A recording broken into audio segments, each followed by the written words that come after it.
Et on retrouve tout de suite Bernard Veil avec ses invités dans son émission Parlons Patrimoine. Bonsoir à tous et ravi de vous retrouver pour cette émission, cette nouvelle émission qui nous rapproche de Noël. Et comme vous l'a dit Thierry, le père Benoît-Julien de Pomerol, à la fin de l'émission, viendra nous rejoindre pour parler du patrimoine immatériel de Noël. Et il nous dira tout et on discutera ensemble. On vous promet un très très beau dialogue. Et maintenant, c'est mon édito. Bonsoir. Nous approchons de la fin de l'année, une année assez particulière qui restera dans nos mémoires individuelles et collectives. Le grand gagnant de cette année est la dette, qui a explosé un peu partout. Le grand perdant, c'est la cohésion sociale et notre modèle de société.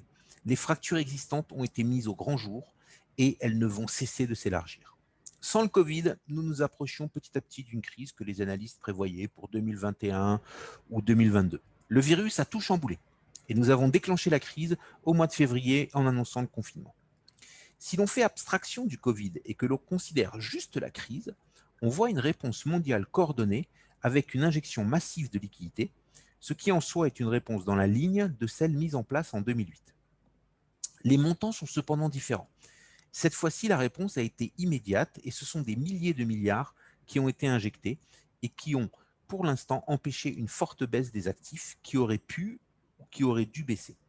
Que s'est-il passé après les injections massives de liquidités en 2008 ?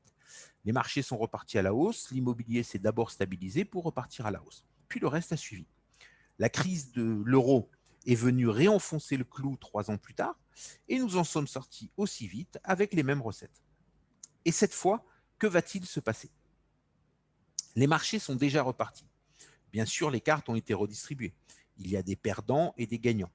Mais c'est du très classique, de la rotation sectorielle, des valeurs au top qui semblent trop hautes et qui, au dire de certains, continueront à monter, mais qui finiront bien par baisser, et des valeurs trop basses qui, au dire d'autres, continueront à baisser, mais qui finiront bien par remonter. Quelques faillites, quelques autres à venir, une ou deux petites escroqueries découvertes, rien de vraiment neuf, que du très classique. Sur le front de l'immobilier, que se passe-t-il ? Je ne le répéterai jamais assez, ce sont les meilleurs indicateurs de la crise. La construction, les prix, les loyers. La construction des logements neufs s'est réduite d'environ 25% en 2020. Elle devrait rebondir en 2021 sans revenir au niveau de 2019. Si les prix ne baissent pas, et il n'y a aucune raison pour qu'ils baissent, le secteur a été soutenu par des achats d'institutionnels et d'organismes parapublics d'immeubles en bloc. Les prix ont connu quelques variations, tant à la hausse qu'à la baisse. Et pour l'instant, on n'a pas vu de baisse forte. Les entrepôts sont plutôt en hausse, les maisons en banlieue ou pas trop éloignées de grands centres urbains sont plutôt à la hausse, les bureaux légèrement à la baisse, les immeubles de bureaux plutôt stables, le résidentiel des grandes améliorations est stable ou très légèrement à la baisse. En revanche, la forte pression sur les petites surfaces a beaucoup baissé du fait du fort ralentissement du tourisme. Si le prix ne baisse pas, c'est en partie du fait qu'un grand nombre de prêts ont été gelés, réaménagés ou ont vu leur remboursement suspendu ou reporté. Que se passera-t-il une fois le retour à la normalisation ?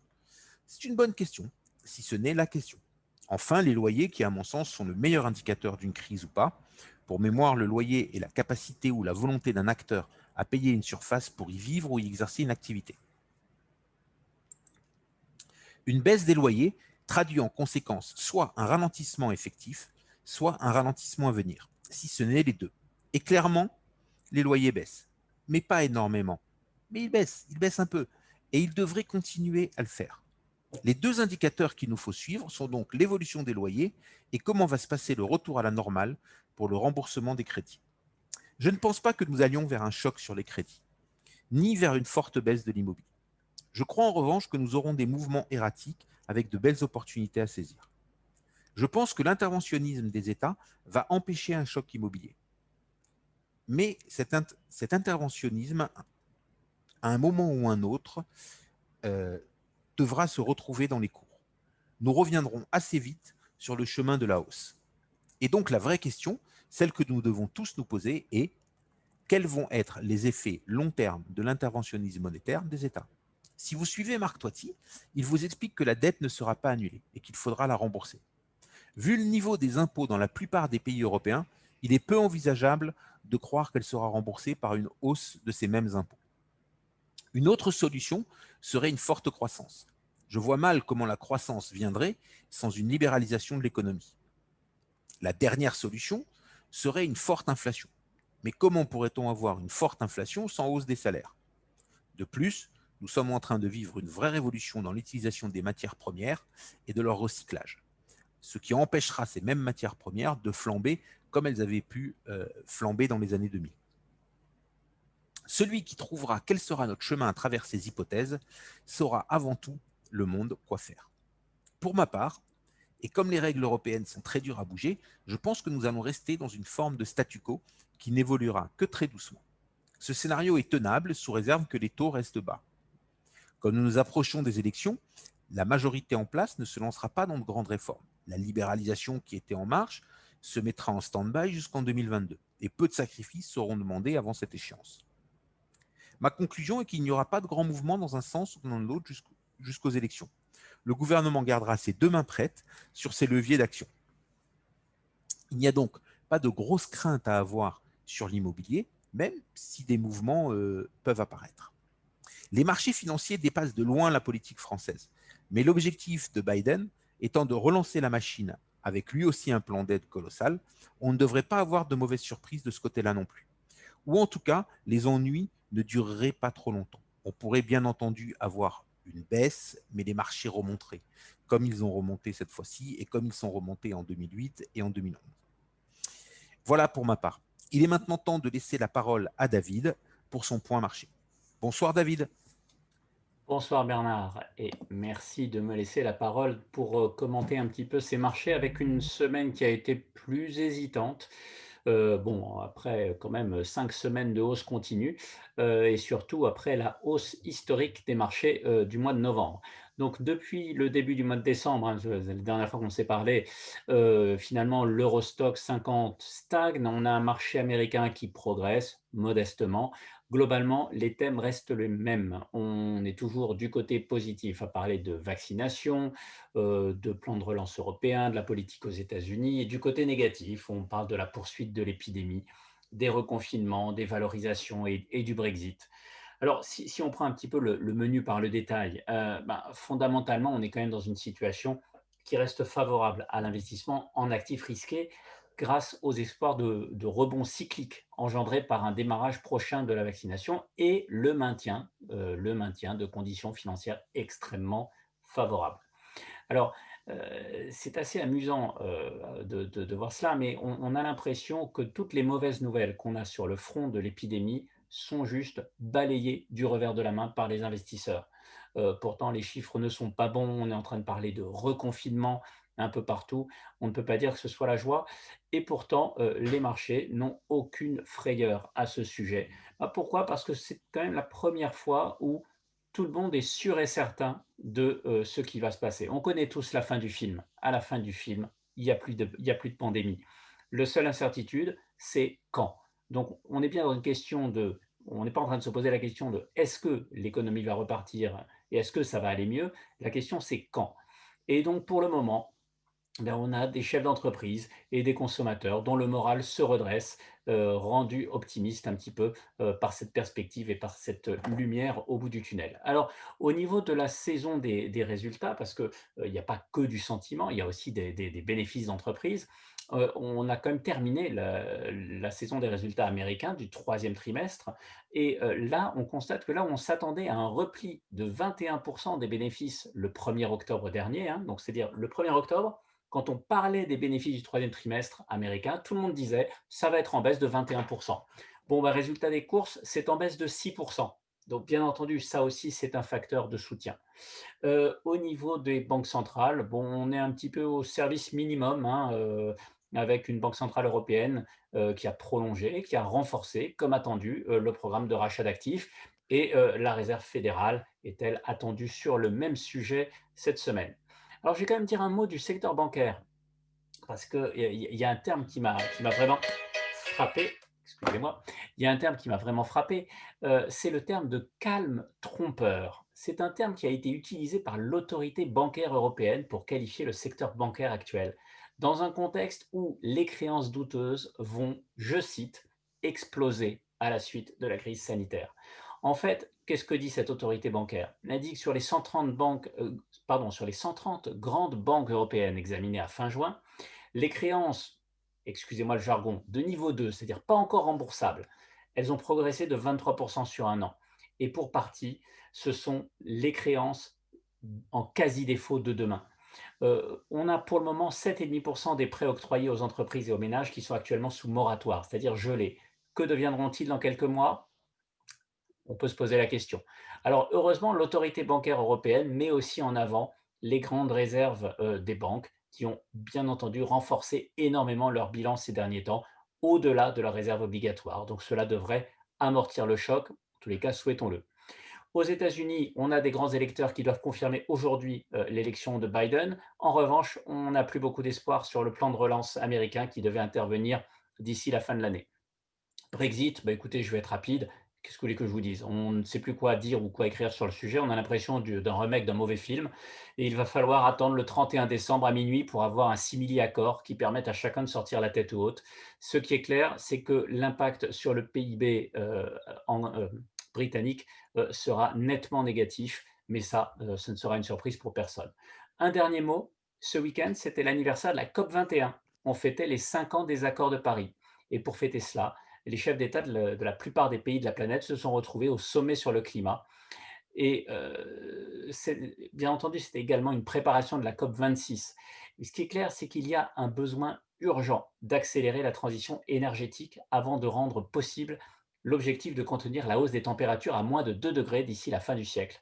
Alors, pour aller vite, l'objectif de neutralité carbone d'ici 2050, 2060 pour la Chine, devra se traduire par des changements très radicaux et une forte pression sur les finances publiques de tous les pays. Alors, la place de la politique budgétaire et des dettes publiques va rester un sujet crucial pour les années à venir, mais ça va générer énormément d'opportunités en même temps que de défis. Alors, pour tous ceux d'entre vous qui ont entendu parler des fonds verts, des fonds investis en totalité ou partiellement sur le thème de la transition énergétique, etc., gardez en tête que ce ne sont pas que des histoires. Derrière, vous avez des vraies sociétés avec des vrais carnets de commandes qui vont être bien remplis pour les prochaines années. Alors, demandez conseil à votre conseiller en gestion de patrimoine favori. Il vous dira certainement lesquels choisir. Pour moi, j'en ai fini avec cette chronique des marchés.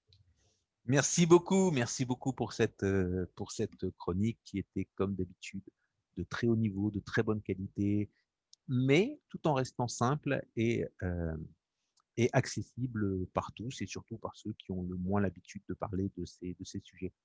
Nous recevons maintenant Thibault Loison de la financière Arbevel. Bonsoir Thibault.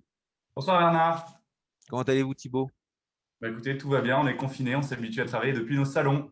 Voilà, c'est bien, ça redonne un nouveau rôle au salon, une nouvelle place dans la maison. On est dans le concept du salon bureau. Voilà. Il va falloir demander à votre société de prendre une partie du loyer à sa charge. Effectivement, oui. Voilà, ça va être la nouvelle révolution pour 2021. On va faire rentrer les sociétés complètement dans les maisons, dans les habitations, en prenant une partie du loyer. Comme ça, on sera vraiment colocataire pour de bon. Écoutez, bon, je vais en parler avec mon patron. Trêve de plaisanterie. Vous travaillez dans l'équipe de distribution de la financière Arbevel, société de gestion créée en 1997, aujourd'hui dirigée par Jean-Baptiste Delabarre et Sébastien Lalevé. J'ai remarqué que vos fonds portaient tous le nom Pluvalca, suivi d'un mot sur la stratégie du fonds. Pluvalca All Cap, Pluvalca France Small Cap, Pluvalca Initiative PME, ainsi de suite. Que veut dire Pluvalca et pourquoi avoir choisi ce nom? Alors, effectivement, la société a été créée en 1997, mais elle a été rachetée en 2009. En 2009, d'ailleurs, le 6 mars, donc à 2 jours du point bas qui ont été touchés par les marchés à l'issue de la crise de 2008. Pourquoi je vous dis ça? C'est que c'est un nom qui avait été choisi par les fondateurs avant la reprise de la société. Et c'est un nom qu'on a gardé parce qu'il veut dire plus-value capitalisée. Et ça nous a semblé cohérent avec nos objectifs de gestion. Très bien, merci pour cet éclairage. Une année compliquée, inédite. Comment vous vous en sortez et quelle est votre vision du marché actuel? Alors effectivement, ça a été une année extrêmement compliquée. Les marchés ont été très chahutés cette année et c'est vrai que depuis l'apparition de la crise sanitaire, on évolue dans beaucoup d'incertitudes. Il y a une chose qui est certaine, c'est que l'impact économique va être conséquent. Pour autant, on peut estimer qu'il y a un certain nombre de business qui vont être beaucoup plus impactés que d'autres. Donc, on peut naturellement citer toutes les valeurs liées au tourisme, à l'aéronautique, à l'automobile, l'industrie ou encore les valeurs bancaires. Et à côté de ça, on aura des valeurs qui pourront en sortir renforcées. Ce qu'il faut bien comprendre, c'est que ce que l'on vit aujourd'hui, c'est un tournant majeur dans nos économies développées. Ça va bouleverser profondément le comportement des agents économiques vis-à-vis des nouvelles technologies, mais ça va aussi bouleverser de manière significative le comportement des consommateurs, des particuliers, vis-à-vis de leur manière de dépenser leur argent, de faire leurs courses ou de consommer de manière générale. Donc voilà, on voit ça comme un tournant majeur, une crise qui est inédite. Maintenant, on fait partie de ceux qui pensent que dans chaque crise, il existe des opportunités. Nous étions positionnés sur un certain nombre de thématiques, que ce soit la disruption, les nouvelles technologies, la santé ou encore l'investissement responsable. J'ai vu que David l'a cité à l'instant. Sont des thématiques qui sortent renforcées de manière assez significative par cette crise sanitaire. Et c'est ce qui explique que la gamme Opportunities, qui est la gamme thématique de Financière Abbeville, affiche des performances depuis le début de l'année entre 15 et 30%. Très bien. J'ai quand même une petite question à vous poser. Vous avez parlé de disruption. Qu'est-ce que c'est exactement la disruption dans la bouche d'un financier?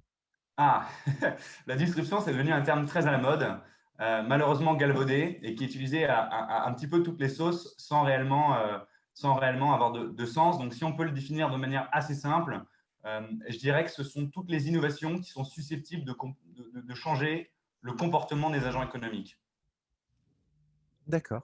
Donc, c'est très large, hein. Quand on parle de disruption, on parle de quelque chose qui est extrêmement large et qui nous laisse la possibilité d'avoir un univers d'investissement qui est assez étendu avec beaucoup de choix. Vous pouvez nous donner un ou deux exemples de valeurs, des valeurs assez connues par les gens, qu'on puisse comprendre? Alors, peut-être avant de donner des exemples, mettre l'accent sur une chose, c'est que la majorité de nos concurrents, lorsqu'ils vont parler de disruption, vont proposer des stratégies qui sont mondes, résolument investies sur les États-Unis, avec des forts biais sur les méga-caps américaines. Ce n'est pas du tout ce qu'on fait Alors, chez je vous arrête, les méga caps américaines, donc les grosses capitalisations, les grandes sociétés américaines. Voilà, effectivement, on parle de Google, d'Amazon, de Facebook, d'Intel, de Microsoft, et ce n'est pas du tout ce qu'on va faire chez Abbeville.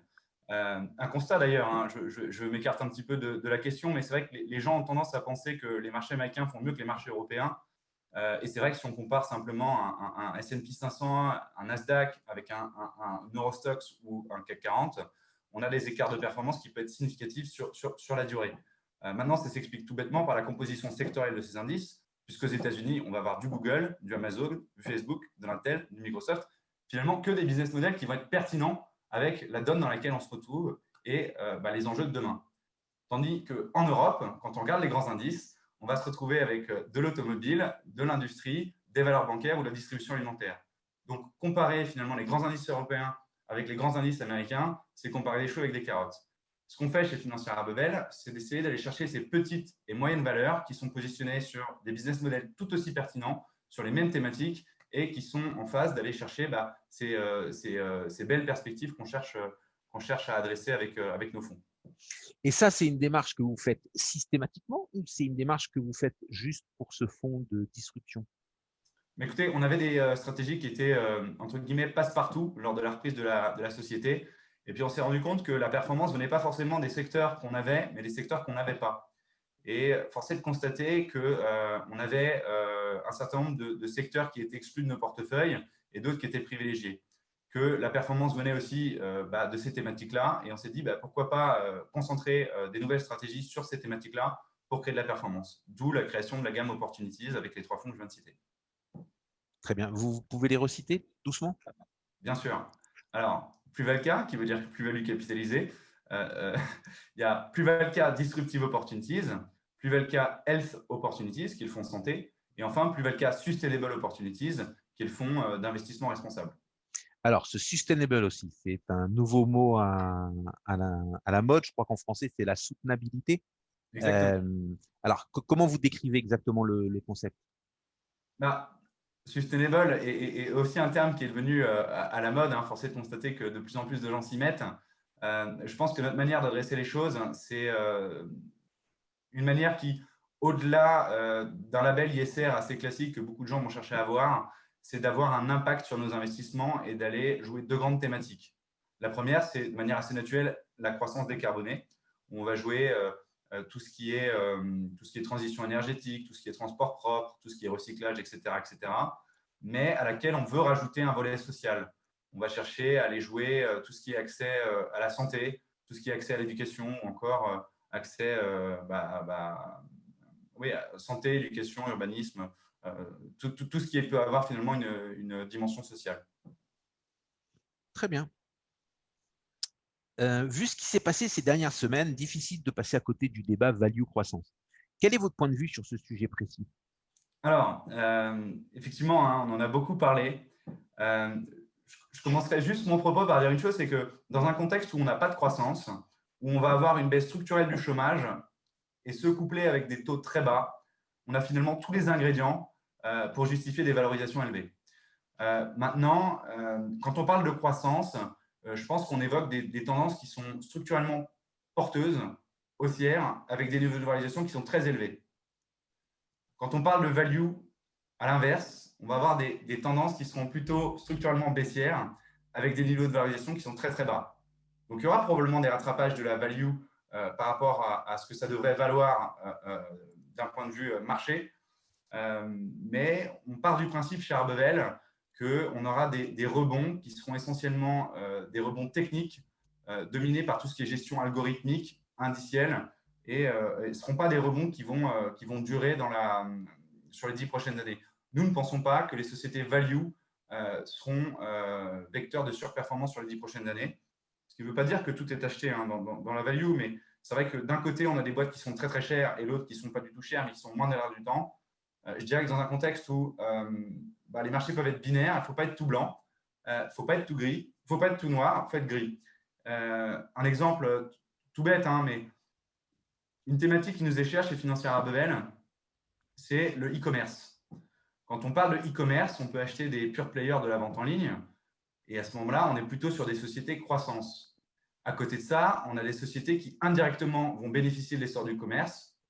On parle par exemple toutes ces boîtes qui fabriquent des chars élévateurs, des boîtes comme Kion, Jungerich, qui sont pour le coup plutôt tiltées value.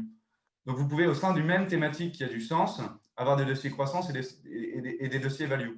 L'idée, c'est d'avoir une vraie approche de sélection et d'aller chercher le meilleur de la croissance, le meilleur de la value. Très, très bien. Et quel fonds avez-vous choisi de nous présenter? Alors, aujourd'hui, je voulais parler de Plus-Valka Disruptive Opportunities. Ah ben, on y revient alors. On y revient, oui. Ok. Pouvez-vous nous présenter la carte d'identité de votre fonds? Quelles sont les valeurs que vous sélectionnez? Les valorisations sont-elles chères? Y a-t-il toujours des opportunités? Voilà. Quel est d'ailleurs son rendement depuis le début d'année? Alors, on affiche une performance de près de 19% depuis le début de l'année. C'est bien. C'est plutôt bien, oui. C'est vrai que comparé à notre indice de référence de valeur moyenne européenne, on a un petit peu d'avance. Mais encore une fois, j'insiste sur le fait qu'on arrive à trouver des business models pertinents en Europe et se rapprocher de la composition sectorielle qu'on peut avoir outre-Atlantique, ce qui fait que ce n'est pas la zone géographique qui fait la performance, c'est vraiment la composition sectorielle. Donc, la disruption, on l'a dit, hein, c'est toutes les innovations qui peuvent changer durablement le comportement des agents économiques. Chez Arbevel, on ne va pas le faire avec cet univers d'investissement américain, avec ces gros biais sur les méga caps américaines sur lesquelles on peut avoir des débats sur les niveaux de valorisation.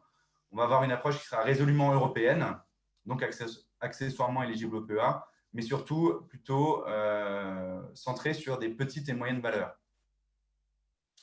Petites et moyennes valeurs, donc un fonds résolument small mid cap européen. L'idée, c'est de ne pas avoir une approche mono, mais multithématique.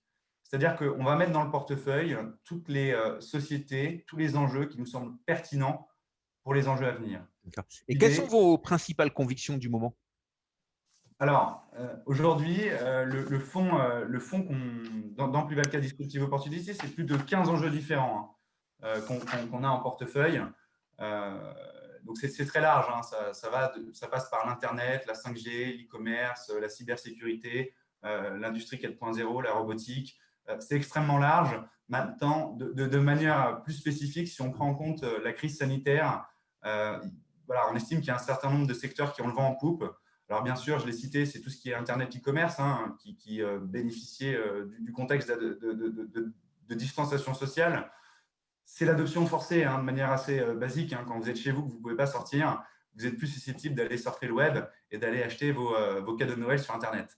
On apprécie particulièrement tout ce qui est lié à l'édition de logiciels. Il y a pas mal de SS2I qui proposent des solutions particulièrement adaptées dans le contexte de télétravail qu'on vit aujourd'hui et qui, toutes choses égales par ailleurs, vont bénéficier de la récurrence de leurs revenus avec leur mode de facturation SaaS, Software as a Service. D'accord. Voilà, c'est le modèle d'abonnement assez classique.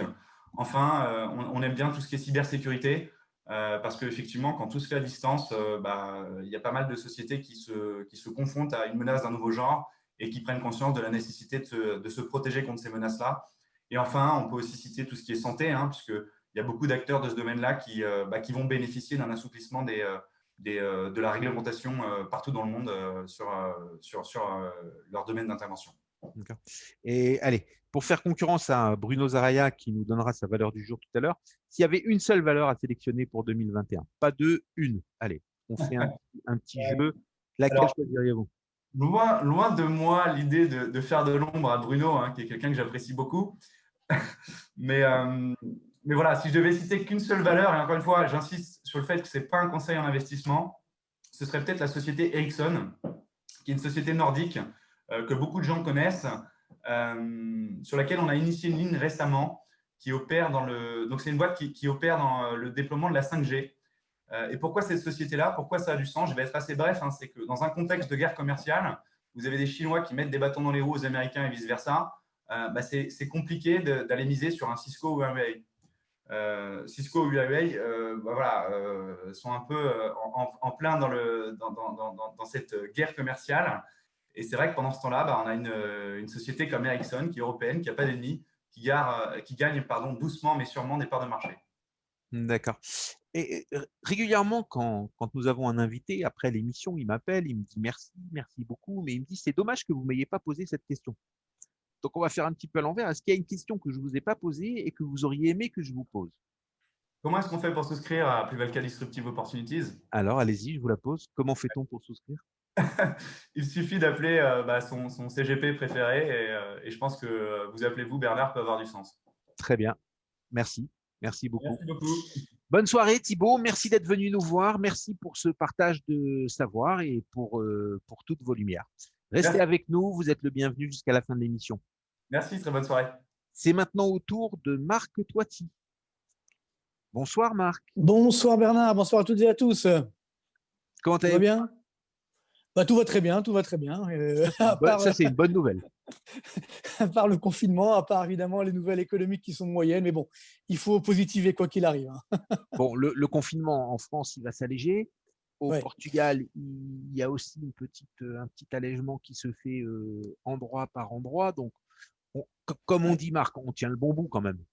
Oui, c'est vrai que, et j'ai envie de dire, pour rentrer dans le vif du sujet, on en a vraiment besoin de sortir de ce tunnel parce que là, les derniers indicateurs avancés d'activité du mois de novembre sont sortis la semaine dernière et c'est assez incroyable. Je l'évoquais justement dans les livres reset. Hein, je disais qu'il y avait deux types de reset. Soit le reset positif où on tire les leçons des erreurs du passé, soit le reset négatif où c'est pire qu'avant. C'est vrai que pour l'instant, c'est pire qu'avant. C'est-à-dire, quel est le grand gagnant de cette crise? C'est, l'économie chinoise. La Chine, c'est assez incroyable. Vous le savez, hein, donc il y a eu une baisse du PIB au premier trimestre. Dès le deuxième trimestre 2020, la Chine avait retrouvé son niveau de PIB de 2019, donc avant la pandémie. Ensuite, la croissance continue. Là, les derniers indicateurs avancés du mois d'octobre, novembre, etc., montrent que, tenez-vous bien, la croissance chinoise devrait retrouver la barre des 9% début 2021. 9%. Donc ça, c'est effectivement pour vous montrer qu'on n'a rien compris. Il y a eu également, il y a quelques jours, les chiffres de l'excédent commercial chinois du mois de novembre. Là aussi, incroyable, un record historique. 75,42 milliards de dollars d'excédent commercial sur un mois, sur le mois de novembre. On n'avait jamais vu ça. Et sur 12 mois, malgré le début d'année évidemment qui était dramatique, on a quand même un excédent commercial de 553 milliards de dollars pour la Chine. C'est quasiment du jamais vu, à part pendant quelques trimestres dans les belles années. Donc tout ça pour dire que on aurait pu imaginer que cette pandémie allait nous refroidir en disant bah, il faut peut-être arrêter d'acheter des produits chinois autant que cela, peut-être leur imposer des normes sanitaires, des normes, des normes sociales, etc., voire démocratiques. Puis tout ça, on n'a évidemment rien fait et on a même acheté encore plus que par le passé. Donc, c'est assez incroyable. La Chine est d'ores et déjà, quoi qu'il arrive, la grande gagnante de cette crise. Et puis, alors de l'autre côté, on a également les perdants. Et là, ça va nous faire de la peine, évidemment, à nous Français, puisque quand on a les indicateurs, vous savez, les indicateurs avancés, qu'on appelle des directeurs d'achat. Donc, quel est le pays au fond du trou, c'est-à-dire le plus bas parmi les grands pays, le dernier derrière l'Italie, derrière l'Espagne, derrière le Portugal, c'est Cocorico, la France. Donc, ça, c'est pour le mois de novembre. Alors, on espère qu'au mois de décembre, ça ira mieux, bien sûr, mais c'est quand même assez triste d'en arriver là. Donc, espérons qu'on aura un redémarrage. Et malgré, ne l'oublions pas, le fait que la France est également le pays qui aide le plus, qui soutient le plus son économie, mais évidemment, à force de tout fermer, ben voilà, on n'a malheureusement pas compris. Et puis surtout, dernier point, le boulet de la dette énorme qu'on va traîner lors de la reprise de 2021, en espérant qu'évidemment cette reprise sera là. Et j'ai fait une découverte il y a quelques jours, alors que bon, finalement, on avait les chiffres déjà depuis quelques mois, mais personne n'en a parlé. Eh bien, il faut savoir que la France, depuis le deuxième trimestre 2020, c'est le numéro 1 également de la dette publique de la zone euro. C'est-à-dire que c'est le pays qui contribue le plus à la dette publique de la zone euro. 24% de cette dette publique est générée par la France. Avant, pendant quasiment 20 ans, le numéro 1, c'était l'Italie. Et là, ça y est, ben voilà, on a battu l'Italie. Alors, on a déjà battu au foot, mais là, on l'a battu également sur la dette publique. Numéro 1, c'est également la France. Donc voilà, cette dette publique qu'on va devoir transporter pendant la reprise de 2021, parce que maintenant, il faut se retourner sur 2021. On aura bien sûr une reprise. Alors, justement, avant de parler des autres pays et d'avoir quelques questions sur la France, je voulais parler de la dette avec vous. Et si vous le permettez, je vais réfléchir à voix haute un peu sous votre autorité et vous allez me dire ce que vous en pensez. OK. On a maintenant une très grosse dette. Quand on regarde les chiffres, ben, on voit qu'elle ne va pas s'arrêter, qu'elle va d'abord continuer à monter. Quand je vous écoute, et croyez-moi Marc, je vous écoute très sérieusement, vous me dites que la dette ne sera pas annulée et qu'il faudra la rembourser. Vous dites que ça n'a pas de sens d'annuler la dette, c'est pas légal, c'est pas possible. Voilà. Donc, rêvez pas avec ça, il faudra la rembourser. OK. Donc, je me dis, il va falloir rembourser la dette. On va écouter Marc. Maintenant, vu le niveau de nos impôts et le vent de libéralisme mondial et la capacité des entreprises à se délocaliser, la capacité des particuliers à se délocaliser, la capacité de choses, je vois mal une très forte augmentation des impôts pour pouvoir rembourser la dette. Et je le vois encore plus mal en période électorale. Et comme on est en période électorale tous les 2 ans en France, j'imagine pas qu'on pourra fortement augmenter les impôts. Une autre solution, ce serait d'avoir une très forte croissance. Si on avait une très forte croissance, ben les impôts y monteraient tout seuls. Je vois mal comment on peut avoir une très forte croissance sans libéraliser l'économie. Je vois mal comment Macron pourrait libéraliser l'économie avant les élections. Et là, dans quelques semaines, on rentre vraiment en élection. Il pourrait aussi demander des sacrifices et comme on distribue beaucoup d'argent et qu'on donne beaucoup d'argent en France, on pourrait aussi dire maintenant on baisse ses allocations, on revalorise pas celle-là, on redéfinit celle-là. Mais là, en période électorale, je le vois encore plus mal aller commencer à dire aux électeurs on va vous enlever un petit peu de sous. Ensuite, une autre solution, bah, ce serait l'inflation. Mais comment est-ce qu'on peut avoir une forte inflation sans inflation salariale? Et même si les gens s'en rendent pas encore bien compte, au niveau des matières premières, on est rentré dans une vraie révolution dans l'utilisation des matières premières, l'utilisation de leur recyclage, le changement de matières premières. Enfin, on voit que de la même manière que dans les années 80, on a essayé de réfléchir et de penser comment on pouvait produire la même chose avec moins de pétrole et moins d'énergie. On essaye maintenant de penser comment on peut produire la même chose avec moins de matières premières. Donc, je vois assez mal cette inflation. Et puis après, j'ai pas d'autre solution. Et je Ah me oui, dis, oui, bien sûr. Marc, toi aussi, il va nous en trouver une. Non, mais la solution, je l'évoquais dans le livre aussi, hein, donc il y a un chapitre qui va payer. Hein. Vous les avez dit, je crois qu'on en avait déjà parlé dans votre émission d'ailleurs il y a quelques mois, quelques semaines. Effectivement, vous avez bien résumé les 4 solutions, hein, donc les impôts, l'inflation, l'annulation de la dette ou la croissance. Alors, bon, je ne vais pas toutes les reprendre, mais c'est vrai que annuler la dette, encore une fois, encore le gouverneur de la Banque de France, il a dit, je crois, ce matin sur France Inter, techniquement, c'est interdit. C'est-à-dire que, alors évidemment, on peut le faire quand même, mais ça sera à ce moment-là la fin de la zone euro. Il faut bien comprendre. Alors certains le souhaitent, que ce soit la fin de la zone euro, mais à ce moment-là, le problème, ça ne sera pas la dette du passé, ça sera la dette du futur. Parce que quand on va devoir s'endetter de nouveau, quand on va vouloir faire appel au marché, là, les taux d'intérêt vont être énormes et donc, malheureusement, ça va casser le peu de croissance qu'on a déjà. Donc, effectivement, augmenter les impôts, faites confiance à nos technocrates de Bercy, ils vont trouver des moyens d'augmenter les impôts. Ça, j'en suis sûr. Pour l'instant, on dit qu'on ne le fera pas, mais déjà, on va s'attaquer un petit peu aux GAFAM. Désolé Bernard, désolé pour tous vos clients, on va sûrement également ponctionner un petit peu l'épargne. Alors, pas l'épargne passée, mais l'épargne à venir. Donc voilà, les clients qui sont au Portugal, ils seront contents d'y être, ça c'est clair. Mais voilà, ça c'est sûr les impôts vont augmenter. Faut pas se leurrer. Alors c'est que nous sommes déjà numéro 1 mondial des impôts, donc on sera encore numéro 1 encore mieux. Mais malheureusement, ça c'est un vrai risque. La seule solution, vous l'avez dit, Bernard, c'est la croissance. Et donc là, c'est là où je garde l'espoir, parce qu'on a justement devant nous énormément de révolutions technologiques à mener, que ce soit dans, bien sûr, le numérique, mais également l'énergie, l'agroalimentaire, les nanotechnologies, le traitement des déchets, l'environnement. Enfin bon, il y a devant nous vraiment des boulevards de croissance si vraiment on s'y emploie, si vraiment on joue le jeu. Donc ça, c'est pour moi un vrai enjeu de notre avenir, parce que il ne faut pas mentir aux Français. La dette, on va la garder. Même si effectivement, elle ne coûte rien. Je suis d'accord qu'elle ne coûte rien, les taux d'intérêt sont à zéro, enfin légèrement négatifs. Mais il faut quand même la rembourser.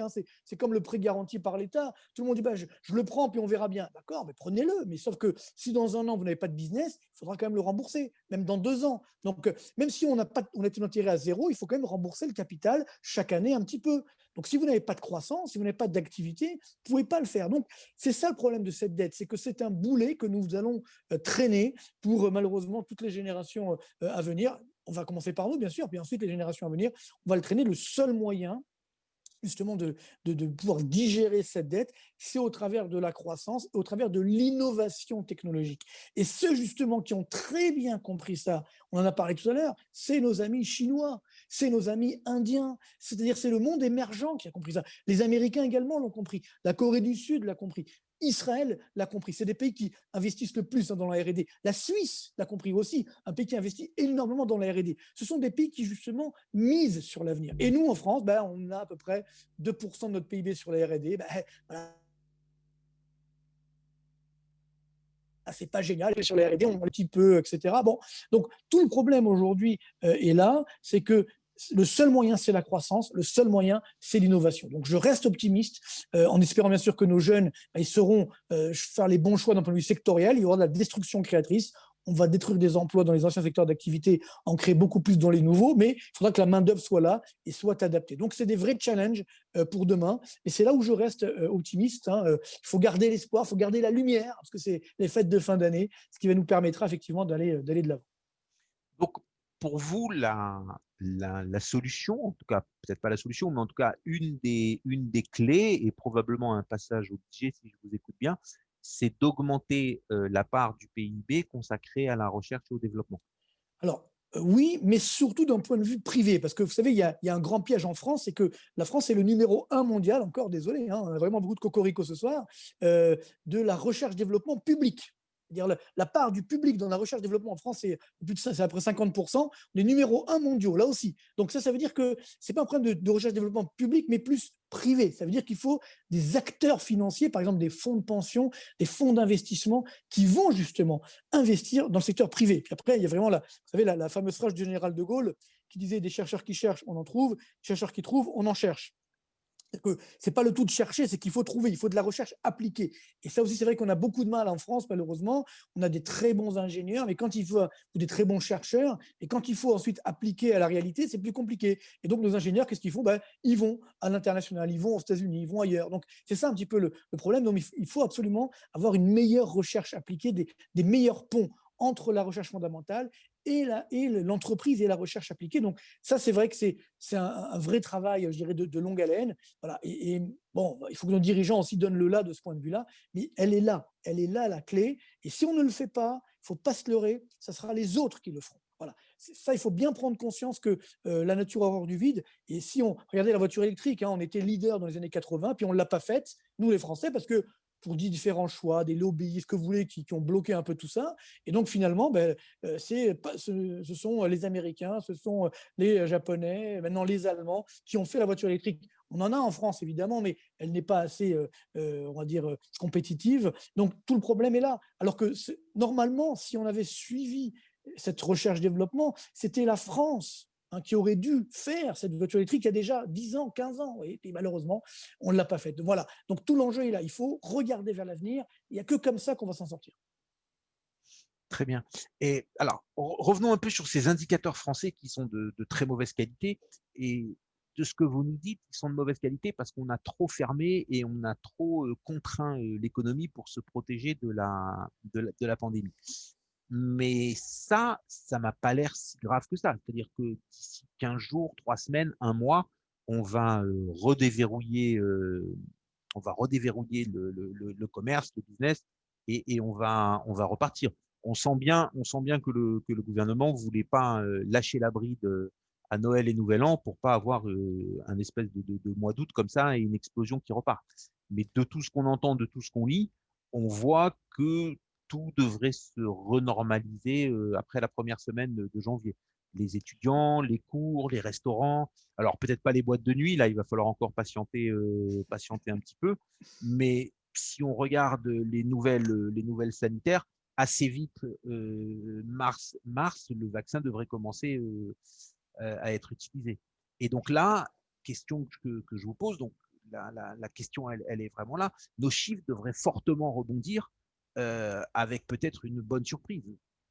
Alors, déjà, on l'espère, malheureusement, on n'a pas de garantie, ce que vous dites, moi aussi, je l'espère comme tout le monde, que ce vaccin va fonctionner, que ça y est, on va sortir, mais malheureusement, il n'y a aucune garantie. Après, à partir de là, espérons qu'on est dans ce cas. Moi, je ne me passe que dans le cas positif, j'espère, parce qu'il faut qu'on s'en sorte, il faut qu'on arrête d'être bloqué comme ça. Donc, à partir de là, que ça va redémarrer d'ici le printemps prochain, mars-avril, va-t-on dire.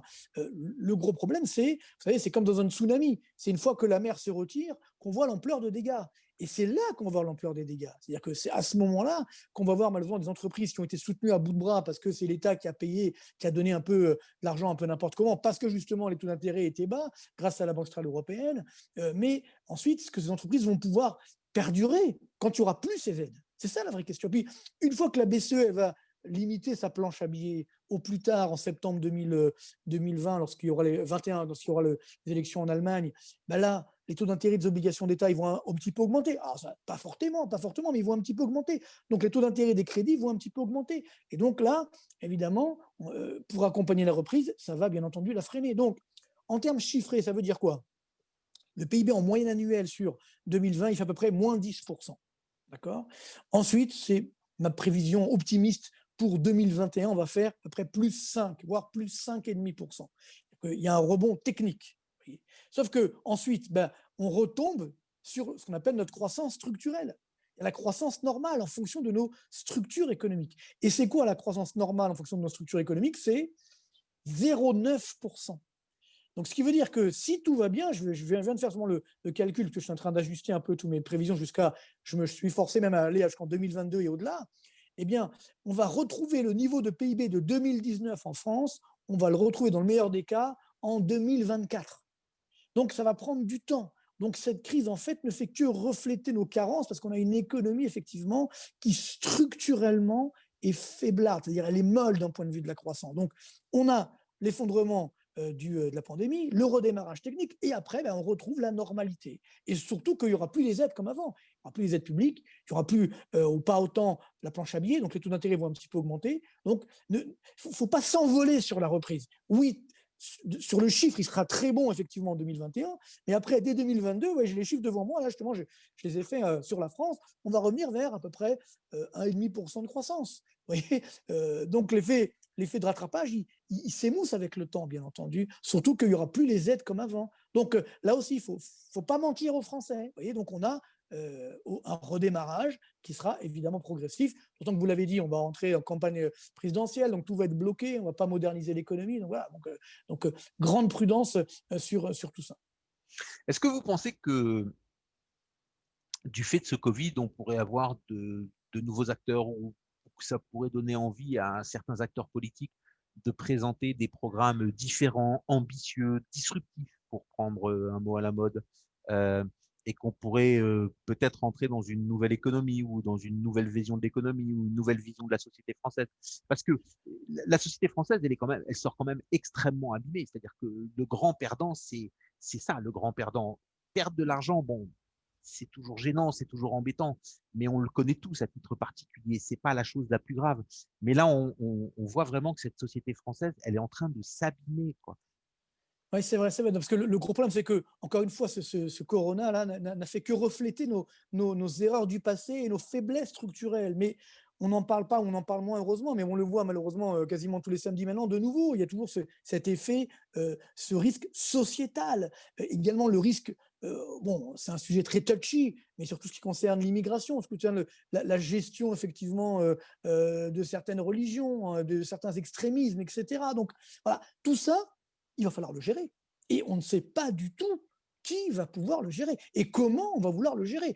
Je ne veux pas être méchant avec notre ami Macron, mais c'est vrai qu'on avait dit oh, vous allez voir ce que vous allez voir. On a vu.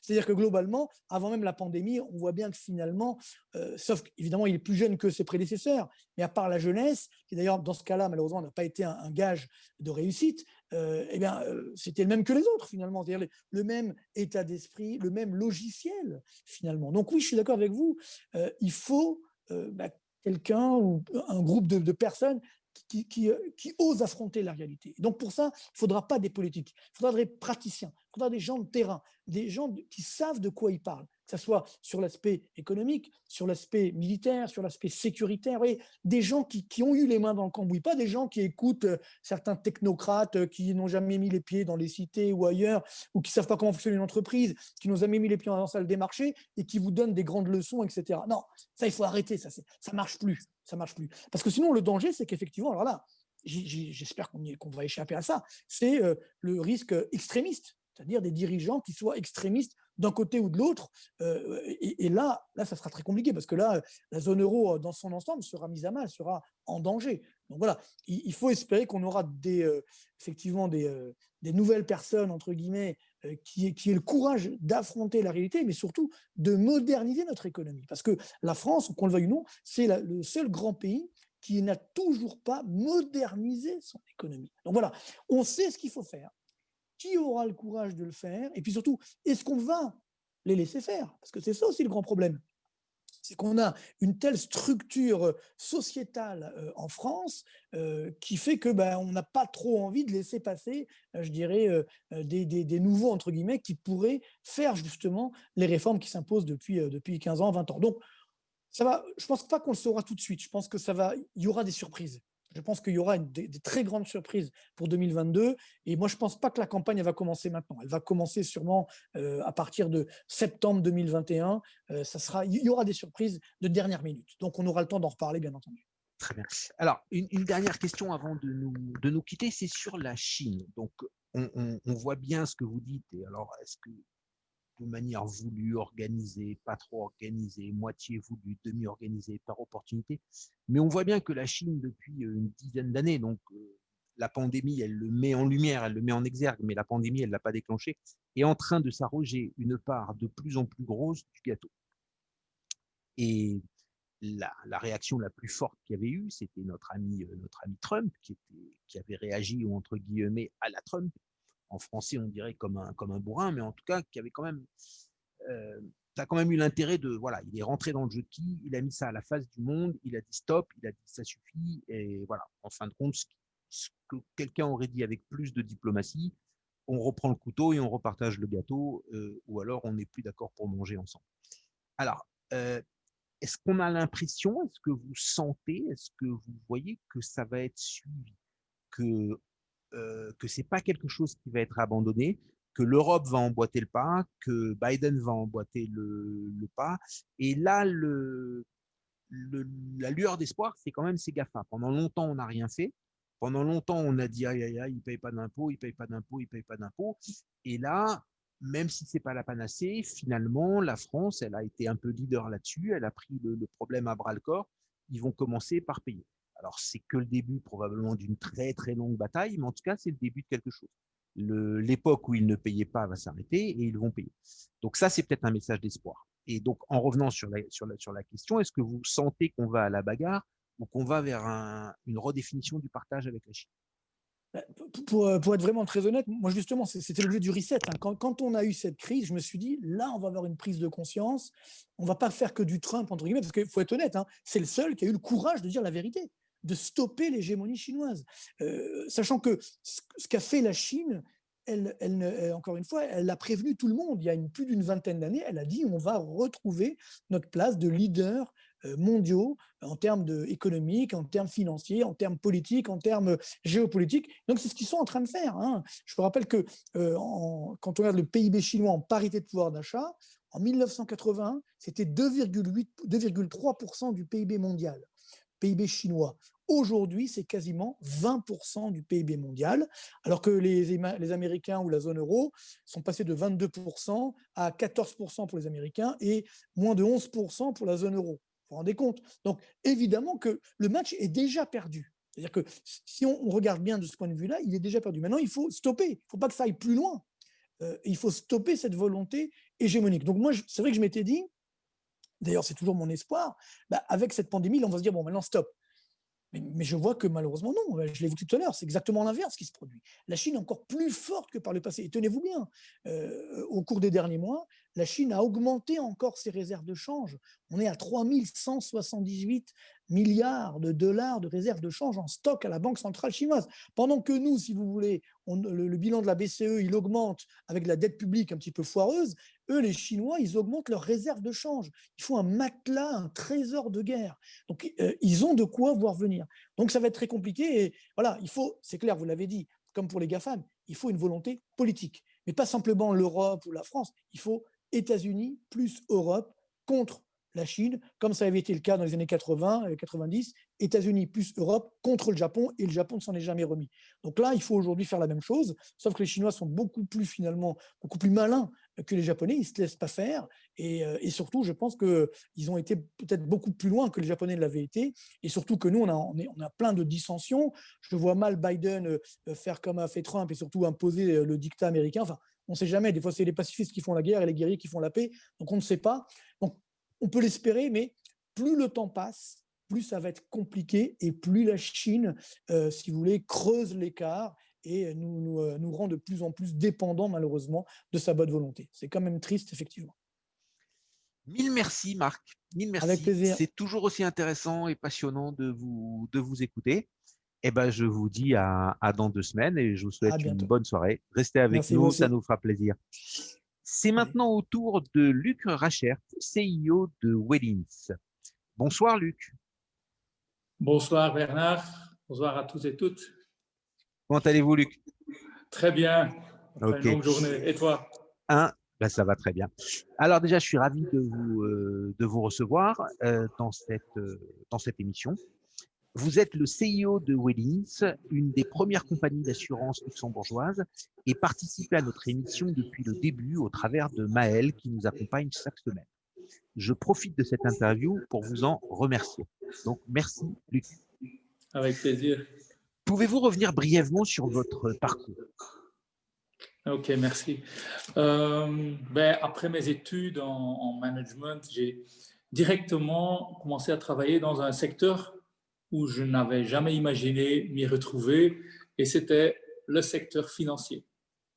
Et ma formation financière, j'ai eu grâce aux compagnies dans lesquelles j'ai travaillé, et j'ai pu me spécialiser, que ce soit dans l'activité bancaire, gestion d'actifs et de l'assurance. Les trois sont assez utiles dans ma fonction aujourd'hui. Vous avez fait vos études en Belgique, c'est ça? Oui, Je suis un Belge flamand, donc mon français n'est pas parfait, mais je me débrouille.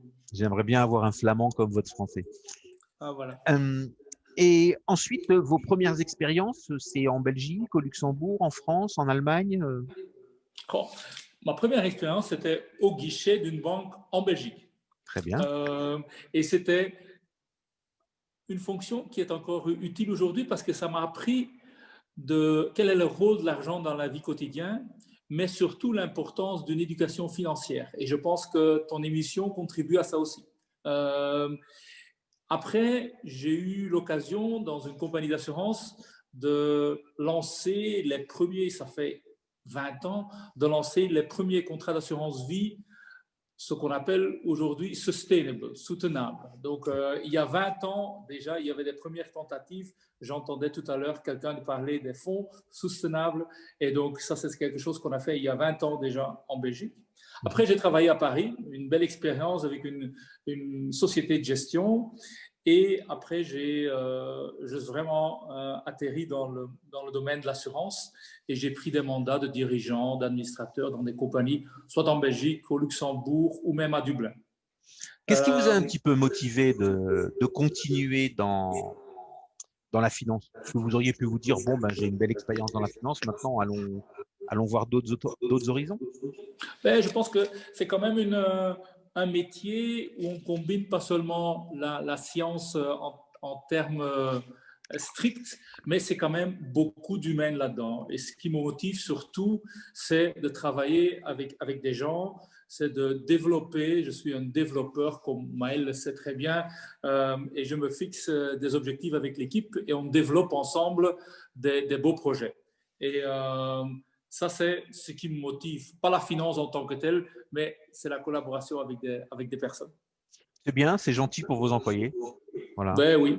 Ben, je pense que notre clientèle, justement, ils attendent de nous de la confiance. Et donc, pour arriver à la confiance, c'est important de fournir une bonne qualité de service, de l'expertise et un accompagnement personnalisé. Et ça s'est avéré encore plus importante maintenant pendant cette crise Covid qu'on a parcourue. Et je suis reconnaissant à nos collaborateurs, mais surtout à nos partenaires et nos clients, de nous avoir témoigné de leur confiance. Et ça nous a donné des bons résultats pour cette année. Je partage beaucoup votre avis. Je me rappelle quand j'étais étudiant dans les années 80, les gens qu'on appréciait, c'était les combattants, les aigles, les raiders. Et voilà, on voulait de la force et de la puissance, quoi. Je me rappelle même un jour un entretien d'embauche, un directeur qui me reçoit et qui me dit, vous savez, si vous voulez ma place, il tient qu'à vous de la prendre. Et des choses comme ça. Alors que vous l'avez fait? Non. Alors qu'aujourd'hui, ça rejoint un peu ce que vous dites. Aujourd'hui, les gens, les clients, les fournisseurs, on a aujourd'hui plus besoin de bienveillance que d'intelligence. On veut travailler avec des gens bienveillants. On veut plus cette agressivité, on veut plus ces choses-là. Et ça, je le retrouve un peu dans ce que vous dites par rapport à cette bienveillance et à cette confiance que vous devriez installer et en vertical avec vos clients et vos fournisseurs et en horizontal avec vos collaborateurs. Ça, c'était une petite parenthèse. Et si on revient un petit peu sur la création de Willings. Allez-y. Ouais.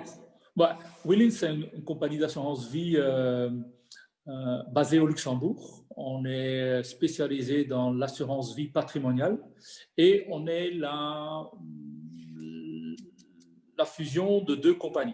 Donc, il y a d'un côté Foyer International qui a une longue tradition de plus de 20 ans au niveau de l'assurance vie et qui fait partie d'un groupe, le premier groupe assurantiel au Luxembourg, le groupe s'appelle Foyer.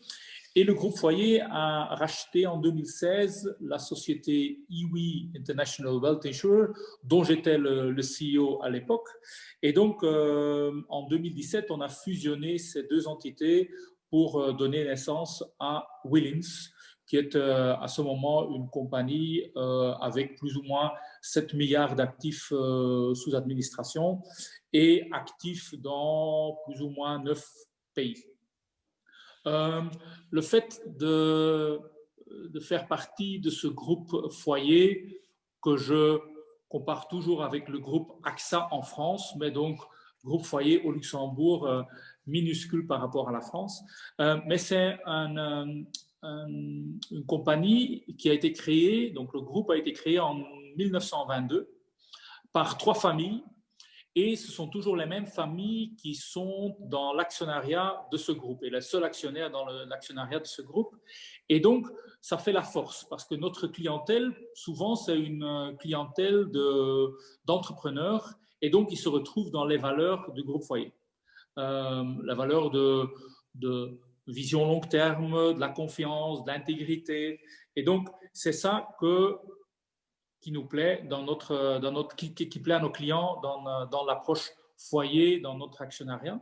Et nous, ce qu'on fait, c'est offrir des solutions d'assurance vie à une clientèle fortunée et surtout mobile. D'accord. Alors, fortuné, ça veut tout dire et rien dire. À partir de combien on peut ouvrir un contrat chez vous? Je dirais à partir de 250 000 €, mais en moyenne, quand même, les tickets sont un peu plus élevés. Les tickets sont un petit peu plus élevés. Et parlez-nous un petit peu de cette assurance vie luxembourgeoise. L'assurance vie luxembourgeoise a la caractéristique du triangle de sécurité, ce qui est quelque chose qui est surtout une sécurité pour les clients, pour les preneurs d'assurance.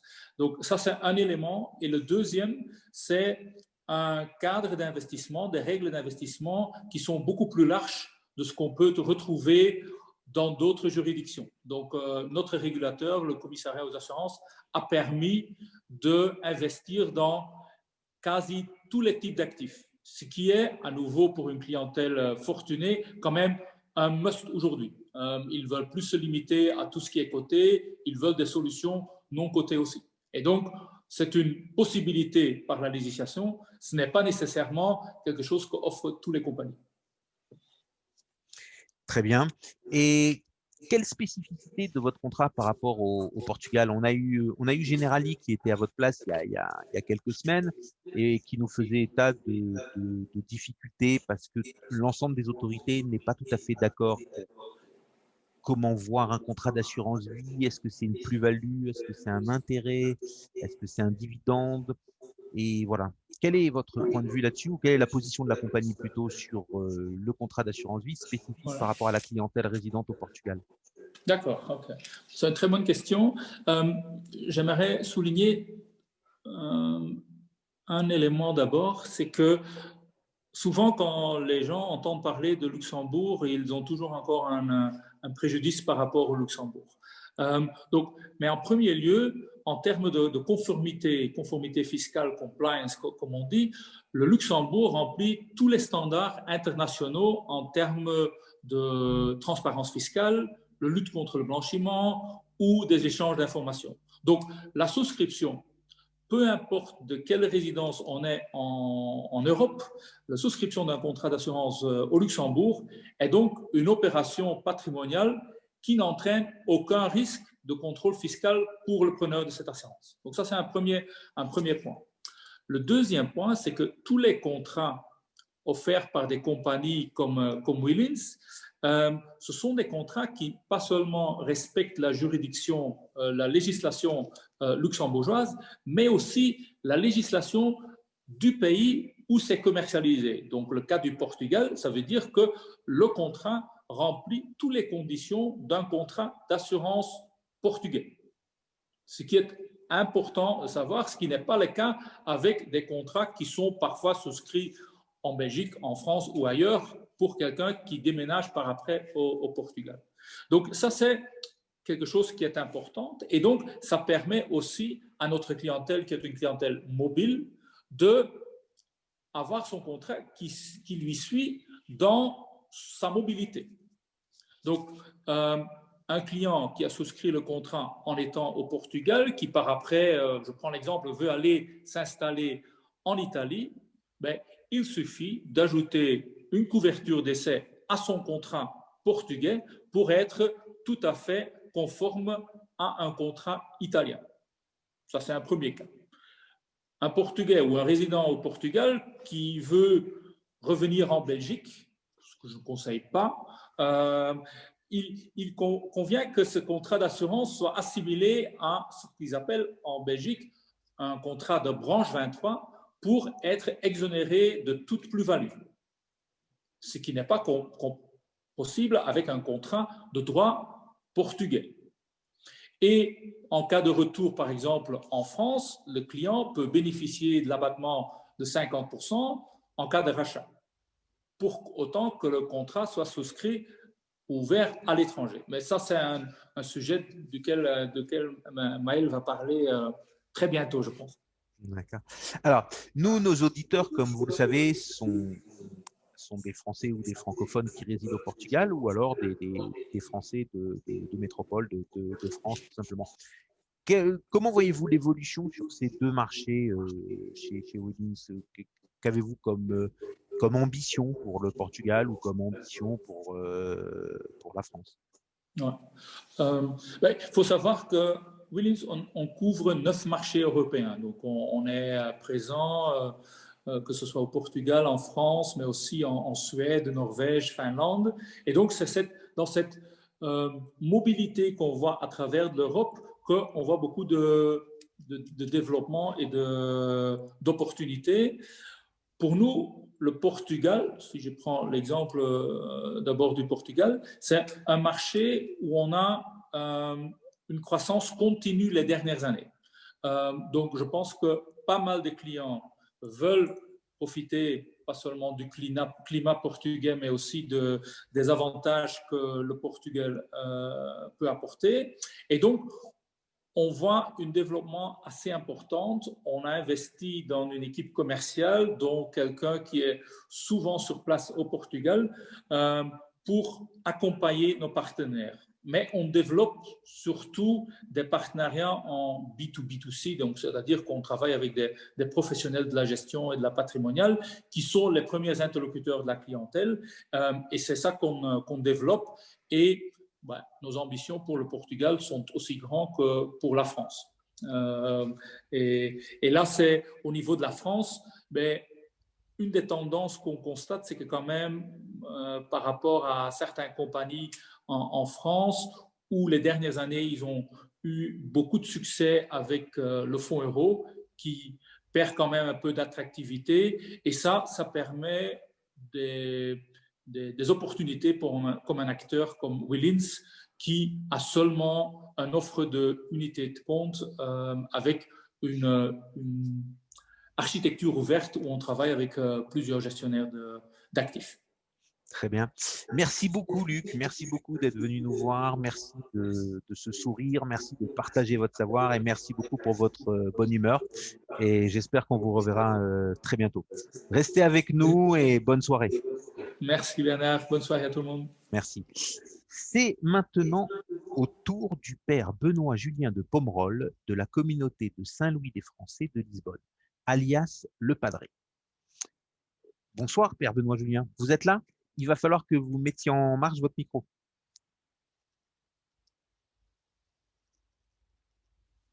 Voilà, là, ça devrait être mieux. C'est mieux, on vous entend. Bonsoir, merci d'avoir accepté notre invitation et merci d'être parmi nous. C'est la première fois que je vous invite, je ne vous connaissais pas auparavant et je pense que comme beaucoup, je vais vous demander d'où vous vient ce surnom, Le Padré, si tant est que ce soit un surnom.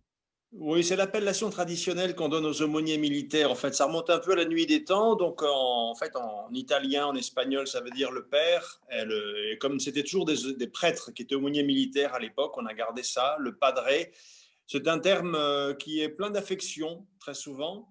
Et donc, c'est quelque chose avec lequel on m'a appelé pendant 20 ans. Et du coup, quand je suis arrivé à Lisbonne, j'avais dit aux gens, on ne m'appellera plus Padré. Et tous ceux qui m'ont connu avant m'ont dit, hors de question, on continuera. Je dis, dans ce cas-là, on continue. Voilà. D'accord. C'est une belle coutume, c'est une belle tradition. Ouais. Avant de rentrer dans notre sujet du jour, pourriez-vous expliquer à nos auditeurs les raisons qui font qu'il y ait une église française en plein cœur de Lisbonne? Alors, ça date du XVe siècle, en fait. C'est l'époque où le Portugal, à toutes ses conquêtes, va constituer son empire et ils ont un grand accueil des étrangers pour l'enrichissement, la technologie, etc. Et ce sont les Bretons qui vont arriver en premier, essentiellement les chaudronniers bretons qui vont se structurer en société et vont vouloir le soutien matériel et spirituel. Donc, ils vont demander, alors c'était le roi Édouard. Donc, Édouard Ier, c'est le point de repère, c'est la statue qui est sur la place de Figueira. Vous savez, le roi qui est sur son cheval, eh ben, c'est son fils. Voilà. Comme j'apprends un peu l'histoire des rois. Donc, c'est son fils qui va donner une chapelle qui est dans l'église Saint-Julien, qui est maintenant le musée de la Monnaie. Et dès qu'ils vont avoir cette chapelle, ils vont l'appeler Saint-Louis des Français. Et après, alors bon, les péripéties vont être nombreuses. Il va y avoir un incendie, un tremblement de terre, un autre incendie. Elle va bouger, se déplacer, etc. Et finalement, c'est en 1572, le 25 août, fête de Saint-Louis, que la première messe va être célébrée dans l'emplacement actuel. Évidemment, en 1755, le tremblement de terre va tout raser, tout détruire. Et c'est Louis XV qui va s'émouvoir en apprenant que Lisbonne est détruite. Et une des premières questions qu'il va poser, c'est « Et Saint-Louis des Français ?» Et l'église était détruite, et donc Louis XV a tenu à ce qu'elle soit reconstruite. Et depuis, voilà, donc c'était le chevalier de Saint-Prix qui était l'ambassadeur, et puis l'abbé Garnier qui était l'aumônier, qui se sont donné beaucoup de mal. Et depuis, les recteurs se succèdent, et maintenant c'est moi. Voilà. Comme nous approchons de Noël et que nous aimons coller à l'actualité et à notre cœur de sujet, le patrimoine, je me faisais la réflexion que Noël était peut-être en train de se transformer en fête de l'humanité et en patrimoine immatériel mondial. Déjà, ma première question, est-ce que vous partagez ce constat? Oui, mais je ne m'en réjouis pas forcément. Parce qu'en fait, non, mais c'est-à-dire qu'on vide Noël de sa substance. J'ai un ami curé parisien qui avait mis sur la porte de l'église une grande banderole « Vivez un Noël chrétien ». Et au détour d'une soirée, en rentrant, des gens passent devant cette banderole, s'arrêtent, la lisent « Vivez un Noël chrétien ». Et il y en a un qui dit « c'est curé, il faut qu'ils mettent Dieu partout de toute façon ». Donc, si vous voulez, oui, ça passe dans le patrimoine mondial. D'ailleurs, si on est en 2020, c'est parce qu'il y a 2020 ans, le bon Dieu est né dans la crèche. Mais il reste souvent que les cadeaux, les sapins, etc., c'est bien de se réunir en famille, de faire la fête, etc. Mais la fête de l'humanité, certes, mais le bon Dieu, enfin, dans notre foi, le bon Dieu s'est fait homme. C'est-à-dire que Dieu est descendu du ciel, en somme, après tous les atermoiements de l'Ancien Testament. Il a décidé de venir nous montrer comment ça faisait et comment il fallait faire, plutôt que de nous l'expliquer du haut du ciel que ça ne marchait pas. En gros, il y a un peu de ça. Alors, essayons d'y réfléchir ensemble et de démêler le vrai du faux, si vous voulez bien. Il y a des pays non chrétiens qui mettent en avant la fête, comme Dubaï, par exemple, et des pays à minorité chrétienne où la fête sort du cadre des communautés chrétiennes pour se répandre petit à petit. Je pense particulièrement à Israël. Il y a 40 ans, personne à l'extérieur des communautés chrétiennes ne parlait de Noël. Et petit à petit, les choses se sont mises à changer. Je ne peux aussi m'empêcher de penser au célèbre Christnuka new-yorkais, quand Noël et Hanouka, fête juive des Lumières, tombent en même temps. Une autre réflexion, de plus en plus de nos compatriotes musulmans s'interrogent ou interrogent leur imam pour savoir s'ils peuvent fêter Noël, ne serait-ce que partiellement, des cadeaux, les repas, la crèche, pas la crèche, le sapin, qu'est-ce qui est compatible, pas compatible, permis, pas permis. Et qu'en pensez-vous? Avez-vous des réponses, des pistes de réflexion? Alors c'est vrai que c'est un peu paradoxal. Beaucoup de pays non chrétiens, sans tradition chrétienne, voire parfois un peu hostiles, mettent beaucoup de sapins de Noël. On voit beaucoup de Père Noël, on voit beaucoup donc cette présence. Alors ce que je crains, c'est que ce soit un peu commercial. Et le drame, c'est que là où on sait ce que c'est, par exemple en France, où on sait ce que c'est que Noël et on sait que c'est une fête religieuse, du coup elle est beaucoup plus combattue, ce qui est dommage. On voit les crèches ou les calendriers de l'Avent ou toutes ces choses. On n'ose plus dire Joyeux Noël. On dit bonne fête de fin d'année. On dit bon. Et il y a un glissement dans la superficialité et cette superficialité plaît.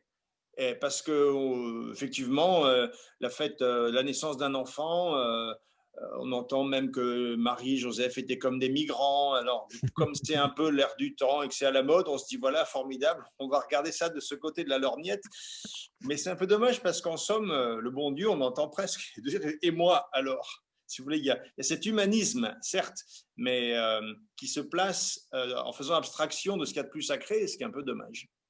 Alors, si on en vient à cette superficialité, alors c'est vrai qu'on peut le regretter, on peut se dire c'est dommage, les Noëls d'avant, ils étaient mieux, on se proximisait avec Dieu, on avait une réflexion en soi. Mais est-ce que c'est pas parce qu'il y a cette superficialité que tout le monde s'y intéresse et que ça permet à beaucoup qui peut-être pourraient dire bon, moi je suis laïque, je suis pas religieux, ça m'intéresse pas. Mais aujourd'hui, personne dit ça. C'est-à-dire qu'on n'entend personne dire moi je crois pas en Dieu, donc Noël je fais pas.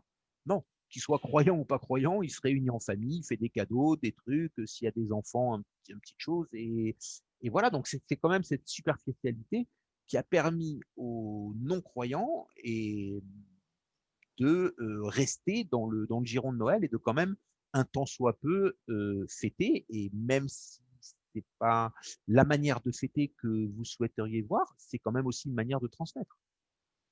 Alors, je ne sais pas si c'est la manière que je souhaiterais voir. Si vous voulez, dans la foi catholique, encore une fois, le bon Dieu est venu sur la terre, il est venu pour qu'on puisse le voir, c'est-à-dire que toute cette relation un peu tendue qu'on a dans l'Ancien Testament trouve un terme avec la crèche, où le bon Dieu se fait bébé pour qu'on puisse le prendre dans ses bras, le serrer tout contre nous et qu'on vive cette tendresse d'une étreinte avec un bébé qui nous serre contre lui. C'est ça, cette émotion de la première image de la foi catholique. Et effectivement, on a un glissement par la dilution, par la suppression de toutes ces connotations transcendantes, spirituelles et religieuses, où on veut juste se satisfaire de la dimension horizontale. À Noël, alors quand j'étais aumônier dans la Légion pendant un temps, parce que j'étais aumônier militaire 20 ans, et dans la Légion, il y a des concours de crèche, et c'était toujours très pieux, beaucoup de gens de l'Est notamment, et toujours alors il y a toujours Jésus, Marie, Joseph, et je me souviens d'une mission, c'est dans les Balkans, où là, c'était pas la Légion, mais ils avaient trouvé que c'était une bonne idée de faire un concours de crèche, et il y avait des crèches, comme il disait, laïques, parce que dans la compagnie, le capitaine ne croyait pas en Dieu, et donc du coup, il a dit, OK, puisqu'il faut faire une crèche, on va en faire une, mais alors il y en a une, c'était des poissons, donc Jésus, c'était une huître avec une perle, Marie, c'était je sais pas quoi, une sirène, Joseph, un mérou, des choses comme ça. Une autre crèche, c'était des joueurs de foot, donc Jésus était le ballon, vous aviez... Donc, alors on se dit, ben, c'est bien après tout, ouais, c'est bien, sauf qu'on passe complètement à côté de ce que c'est en vrai. Alors après, il vaut mieux que les gens se réunissent pour faire la fête que de se taper dessus, ça c'est certain. Mais il manque, c'est un magnifique gâteau pour un peu qui n'a pas de goût. Alors qu'il y en a suffisamment pour que les gens aillent en manger, mais peut-être qu'ils se satisfont de ce peu de goût parce qu'on ne leur explique pas ce qu'il pourrait être. Et c'est vrai que c'est un peu, il manque quelque chose, quoi. Je vais revenir, vous avez parlé de la verticalité, mais l'essence de Noël, je pense qu'elle est systématiquement dans la verticalité, puisque les enfants, quand ils naissent, donc, excusez-moi la parabole, mais bon, comme le petit Jésus, ils sont bébés, puis ils sont petits, ils croient tous au Père Noël. Et croire au Père Noël, c'est croire de toute façon en quelque chose de supérieur. On ne peut pas imaginer le Père Noël sans lien avec Dieu. Voilà, un vieillard qui se balade dans le ciel avec... J'espère que les gens vous entendront en pensant au Père Noël. Quand j'étais aumônier au Val-de-Grâce, j'avais croisé dans les rues de Paris, alors il n'y a pas de Noël de crèche, vous savez, dans les commissariats de police, etc. On ne fait pas ça parce que laïcité. Et il y avait le Noël des enfants de la police. Et donc il y avait le Père Noël en sidecar avec 30 motos de la garde républicaine qui l'escortaient. Et on se dit, mais les gars, qu'est-ce que vous faites? Le Père Noël, c'est Coca-Cola quand même. Si vous voulez, c'est lui qui a inventé cette bonhomie. Et donc il est toujours là avec sa bouteille de Coca, sous-entendu, voilà, vive Noël, buvez du Coca. Alors, il y a eu un glissement et maintenant, il a quasiment... D'ailleurs, même les mendiants qu'on a qui viennent parfois devant l'église, dimanche, ils étaient habillés en Père Noël, parfois. Donc, si vous voulez, il y a ce folklore, cette image. Maintenant que les gens associent le Père Noël au bon Dieu... Les enfants. Les enfants, ouais, je sais pas. Moi, c'est... Si, remarquez, une fois, ça a marché. J'avais mes neveux et nièces qui étaient insupportables un soir de Noël et ben, les curés, ils sont célibataires, donc ils ont une marge de tolérance assez limitée pour la procréer des enfants. Et je m'étais penché par la cheminée en disant, on allait partir à la messe de minuit, mais les petits allaient se coucher. Et je m'étais penché par la cheminée en disant, le Père Noël, c'est pas la peine de rester, donner les cadeaux à d'autres enfants. Et ils ont été tétanisés, ça a très bien... Alors, ça marchait qu'une fois, parce qu'après, ils grandissent. Après, ils grandissent. Mais les Anglais ont un proverbe et ils disent « the seed is in », la graine est dedans. Ne pensez-vous pas que c'est 2, 3, 4 Noëls, ou allez, on va dire c'est 2, 3 Noëls où la mémoire existe et la croyance au Père Noël existe aussi? C'est un peu cette graine qu'on met dedans?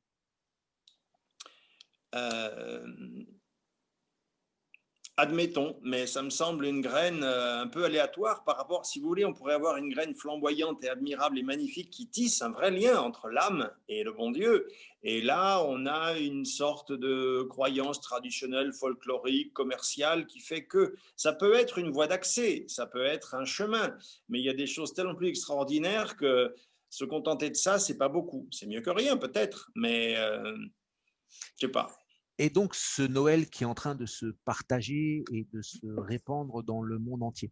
Donc, on a bien compris que cette forme moderne de Noël, c'est pas ce que vous trouvez le mieux pour la chrétienté. Et quel est votre regard pour les non-chrétiens qui s'associent à cette fête de Noël d'une manière non chrétienne, ce qui semble assez logique pour eux?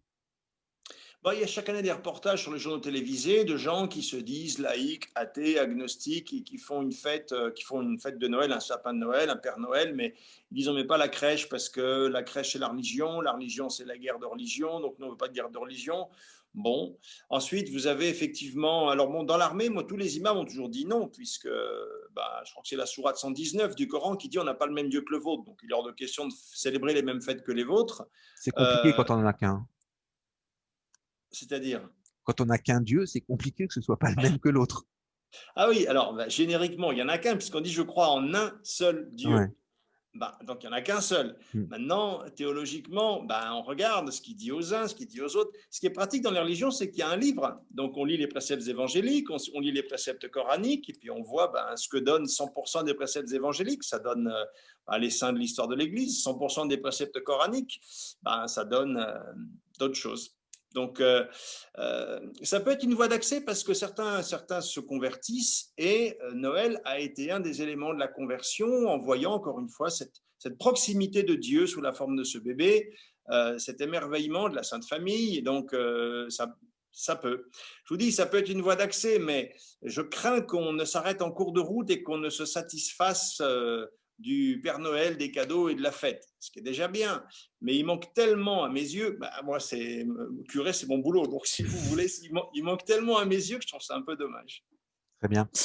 Mille merci, Padré, pour être venu à notre rencontre, pour être venu nous faire partager ces réflexions, rebondir sur les nôtres et donner votre point de vue. Il ne me reste plus qu'à vous souhaiter un peu en avance un joyeux Noël. Mais je vous remercie beaucoup et je vous le souhaite aussi. Voilà, merci. Restez avec nous. C'est maintenant au tour de Bruno Zaraya. Bonsoir Bruno. Bonsoir Bernard. Comment ça va Bruno? Ça va très bien, je vous remercie, vous. Très très bien. Alors ce confinement, on voit écoutez, le bout, télétravail, pas télétravail, toujours chez vous? Un peu de tout ça. Il y a le travail directement, le télétravail. Enfin, je crois qu'on a de la chance par rapport à beaucoup parce que tout le monde est en bonne santé, je lui vois. Mais bon, voilà, c'est un moment qui est un peu difficile, un peu triste comme pour tout le monde, je pense. Mais globalement, ça sort plutôt bien. Donc, ça va. Donc, juste avant vous, le padré nous a dit qu'il avait vu un Père Noël dans un sidecar avec des motos et tout. Et la question que j'ai envie de vous poser, est-ce que vous pensez que Daimler aurait pu construire la voiture du Père Noël? Ah oui, je pense qu'ils avaient toutes les caractéristiques. C'est une valeur qu'on apprécie particulièrement et dont on parle en ce moment. Alors, ce n'est pas une recommandation d'investissement tout de suite, mais c'est quelque chose qu'on a acheté notamment, qu'on a beaucoup renforcé au mois de mars de cette année, exactement le 20 mars pour être précis. Et c'est une entreprise qui est extrêmement intéressante parce que déjà, je trouve qu'on parle de Père Noël ou de surprise. Alors, ce n'est pas le Père Noël parce que ce n'est pas aussi aléatoire que ça, je dirais. Mais au mois de mars, imaginez que Daimler pourrait faire 130, 140% de performance, c'était complètement illusoire. En pleine crise économique, comment acheter une valeur automobile, encore plus une valeur automobile dite de luxe? Et finalement, on se rend compte que c'est une entreprise aujourd'hui, si vous prenez par exemple toute l'année 2020, elle fait un peu mieux qu'LVMH, ce qui est vraiment l'étalon incroyable pour le CAC 40 parce que c'est la valeur qui tire le CAC depuis maintenant 5 ans. Donc Daimler fait mieux. Et pourtant, c'est de l'automobile, de l'industrie. Et donc, ça montre quelque part que les différents plans de soutien et les plans de relance pris par nos différents gouvernements portent leurs fruits et, quelque part, ont soutenu l'activité industrielle de différents pays. C'est vrai pour beaucoup de valeurs automobiles. Alors, je ne parle pas de Tesla qui est complètement déraisonnable, mais en tout cas, pour Daimler, c'est très intéressant. Et puis surtout, j'écoutais M. Touati parler tout à l'heure. Il a raison de dire que la Chine, aujourd'hui, tire beaucoup le reste du monde sur sa croissance et ses besoins. Daimler en profite pleinement parce qu'ils vendent beaucoup de voitures en Chine aujourd'hui. Alors, c'est une valeur que vous suivez, c'est une valeur qui est présente dans votre fonds? Alors, tout à fait, c'est une valeur qu'on suit depuis un certain temps. Donc, on l'a Quand vous depuis dites un maintenant. certain temps, c'est quoi? 3 mois, 1 an, 2 ans, 5 Non, ans? non, on l'a depuis déjà presque 3 ans en portefeuille. D'accord. On l'a beaucoup renforcé au mois de mars parce que forcément, quand vous avez tout marché qui baisse, pour conserver la même position, il faut racheter, un peu comme le feraient vos clients. Et Est-ce que, pardon de vous interrompre, dans la manière de gérer, dans la manière d'aborder votre fonds, est-ce que c'est quelque chose que vous faites beaucoup de modifier le pourcentage de la valeur tout en conservant la valeur? D'en acheter un peu, d'en racheter, d'en revendre un peu, d'en racheter? Ou alors est-ce que c'est plutôt un mouvement qui est réservé à la hausse et à se renforcer et quand on sort, on sort? Alors, j'ai envie de dire, sur une année un peu atypique, comme c'est une très bonne question, parce que justement, c'est quelque chose que je regardais pour d'autres lignes du portefeuille tout à l'heure avec la gestion. Normalement, nous, on est là pour donner un prix aujourd'hui pour demain. Ça veut dire aujourd'hui pendant 3-4 ans. Voilà, par exemple, ça vaut 10, on dit dans 3 ans, ça doit valoir 20. Et on a des raisons pour cela. Sauf que dans une année comme celle-là, où vous avez de très très fortes variations et des valeurs qui rebondissent plus vite que d'autres, par exemple, Daimler a fait quasiment 100% entre mi-mars et début septembre, alors que BNP, Société Générale et BNP, dont on parlait il y a 15 jours, ont eu un rattrapage beaucoup plus tardif. Si on ne fait rien, ça veut dire qu'une valeur comme Daimler qui faisait 5% du portefeuille se retrouve à 10. Et ça, c'est pas possible. Donc, on peut mettre à un moment donné, amener Daimler pour garder Daimler autour de 5-6, de vendre un petit peu Daimler, d'alléger, pas de vendre, d'alléger, pour conserver une ossature de portefeuille en termes de couple rendement-risque qu'on désire avoir. Maintenant, sur la durée, en général, quand on sort de certaines valeurs, on a tendance à sortir parce que le prix a été atteint, ce qui n'est pas le cas sur Daimler aujourd'hui. C'est quoi votre objectif de prix si ce n'est pas confidentiel? Il y a beaucoup de caractéristiques qui entrent en ligne de compte. Disons que les prix actuels nous paraissent quand même plus cohérents par rapport à l'entreprise que ceux du mois de mars, mais je pense qu'on a encore un upside pour nous, en tout cas par rapport à ce que l'on se fixe d'une bonne vingtaine de pourcents. Et c'est vrai sur quasiment toutes les valeurs industrielles qu'on peut voir aujourd'hui. Il y a un retard très important parce que les gens n'ont pas dissocié le prix de la valeur. Nous, ce qui nous intéresse, c'est la valeur pour demain. Et par rapport à la valeur pour demain, c'est vrai que des valeurs industrielles aujourd'hui nous paraissent très décotées. J'écoutais M. Touati tout à l'heure, qui vous parlait de France Inter, que j'écoutais aussi ce matin. Et il y avait M. Leroy de Gallo qui disait il y a des secteurs qui vont rester en difficulté. C'est le cas du tourisme, c'est le cas du voyage. En revanche, il y a des secteurs qui sont au-dessus de la dernière. C'est le cas de la construction et c'est le cas de l'industrie. L'industrie se porte mieux aujourd'hui qu'il y a un an jour pour jour. Quand vous dites qu'elle se porte mieux, ça veut dire qu'elle est mieux valorisée par les marchés ou ça que veut dire les croissance chiffres sont meilleurs? La croissance est meilleure? Les chiffres sont meilleurs. Les chiffres dans l'industrie aujourd'hui et dans tout ce qui est construction sont meilleurs qu'il y a un an. D'accord. Bon, bah écoutez, c'est très très bien. Je vais juste faire un petit rappel à nos auditeurs. Quand on parle d'une valeur et quand on échange comme ça sur une valeur, il ne faut surtout pas croire que c'est un conseil d'investissement. C'est vraiment un échange où on donne des positions. Donc, ne croyez pas que c'est un conseil et n'allez pas en acheter. Si vous souhaitez un conseil, tournez-vous vers un conseiller et vous pouvez lui parler des valeurs qu'on a évoquées, puis vous verrez avec lui s'il vous la conseille ou pas. En tout cas, merci beaucoup Bruno pour cet éclairage sur Daimler, qui a suivi un éclairage sur la Société Générale la semaine dernière. Et on vous retrouvera très vite pour un éclairage sur une autre valeur. Voilà, je vous souhaite une très bonne soirée. Cette émission est maintenant terminée. Bonne soirée, prenez soin de vous, merci. La prochaine émission sera une émission spéciale immobilier le 28 décembre, un peu après Noël et toujours cette année. Et à partir de janvier, nous reprendrons notre cycle. Voilà, donc il est temps de vous remercier tous, de vous saluer à tous et de vous dire à très bientôt. Bonne soirée, merci d'avoir été avec nous, merci de nous avoir écoutés. Prenez soin de vous, on vous aime, à très vite. Au revoir. La French Radio, Portugal.